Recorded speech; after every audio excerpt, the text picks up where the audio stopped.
Assalamualaikum warahmatullahi wabarakatuh. Perkenalkan, nama saya Faiza Ramadhani, penyandang SPG 5250814.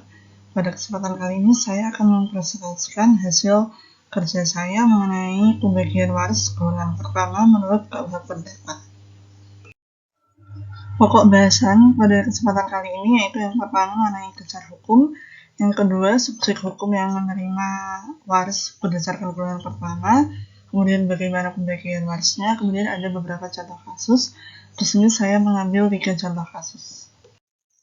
Memasuki pokok bahasan yang pertama yaitu mengenai dasar hukum. Yang pertama ada di pasal 832 KUH Perdata yang berhak menjadi ahli golongan waris yaitu keluarga saudara, suami atau istri hidup terlama.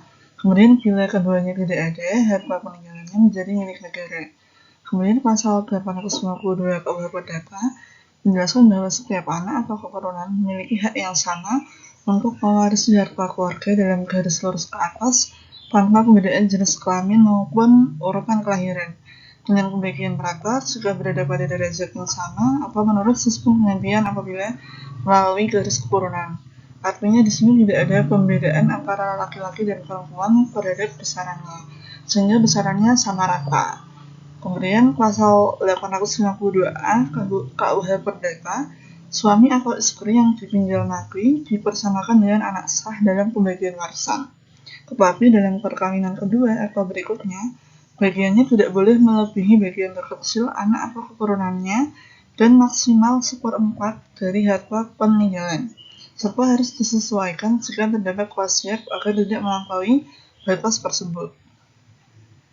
Kemudian mengenai subjek hukum yang menerima waris golongan pertama berdasarkan KUH Perdata sesuai dasar hukum yang sudah saya jelaskan tadi. Yang pertama ada suami atau istri hidup terlama, yang kedua ada istri kedua dan seterusnya dengan ketentuan berlaku, yang ketiga ada anak sah. Kemudian mengenai ketentuan pembagian waris menurut KUH Perdata berdasarkan dasar hukum yang sudah saya sebutkan sebelumnya, yaitu prinsip yang berlaku dalam pembagian waris menurut KUH Perdata yaitu sama rata, yaitu setiap ahli waris dari golongan yang sama mendapatkan bagian yang sama, seperti yang ada di gambar ini yang sudah saya contohkan dalam diagram. Dalam keterangan ini saya mencontohkan suaminya meninggal, kemudian meninggalkan istri dan 4 orang anak, sehingga pembagiannya sama rata yaitu 20%, masing-masing mendapatkan 20% dari harta peninggalan suami. Selanjutnya terdapat catatan khusus untuk pembagian waris golongan pertama, yaitu yang pertama, istri kedua tidak boleh mewarisi lebih dari bagian terkecil yang diterima salah seorang dari anak-anak itu atau keturunan penggantinya. Kemudian bagian warisan istri kedua tidak boleh lebih dari 1/4 harta peninggalan warisnya. Kemudian apabila ada anak luar kawin, mewarisi 1/3 dari bagian yang seharusnya diterima sebagai anak sah apabila pewaris meninggalkan anak sah atau suami atau istri. Namun dapat kita simpulkan di sini bahwa anak luar kawin bukan merupakan golongan pertama, sehingga yang tetap yang wajib mendapatkan waris yaitu adalah anak sah dan istri sahnya. Seperti itu. Selanjutnya mengenai langkah-langkah pembagian waris, yaitu yang pertama memisahkan antara harta pribadi sang pewaris dengan harta bersama pasangannya, karena apabila sudah terjadi perkawinan perlu dilihat pula apakah ada perjanjian perkawinan atau tidak. Apabila ada perjanjian perkawinan maka harta pribadi sang pewaris menjadi utuh milik sang pewaris. Tapi apabila tidak ada perjanjian perkawinan maka yang berlaku adalah harta persatuan bulat, sehingga harus dibagi dua terlebih dahulu, seperti itu. Kemudian menentukan siapa yang berhak mendapatkan warisannya dengan memperhatikan ketentuan yang berlaku. Kemudian yang terakhir adalah membagikan warisannya sesuai dengan ketentuan yang berlaku.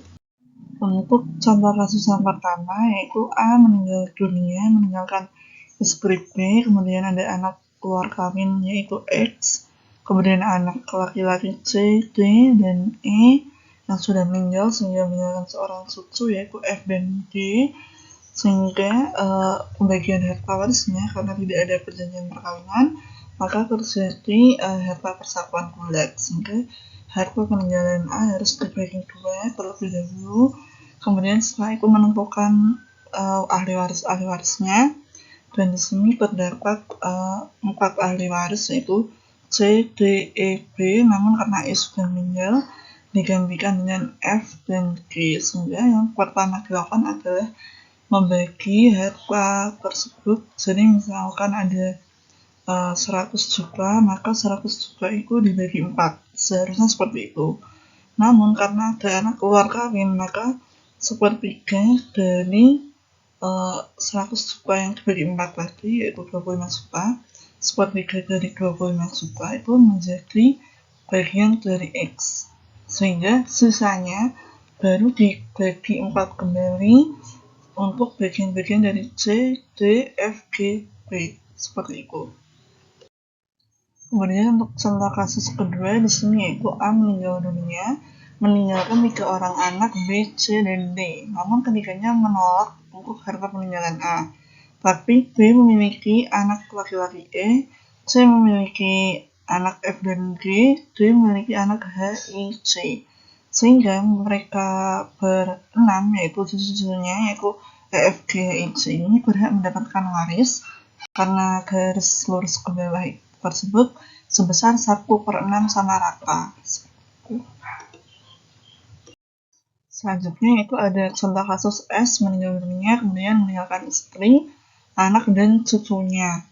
Sehingga yang berhak mewaris di sini ada istrinya, anaknya A, kemudian cucu 1 dan cucu 2 itu karena menggantikan posisi dari anaknya B yang telah meninggal, sehingga harta S suami tersebut dibagi menjadi 3.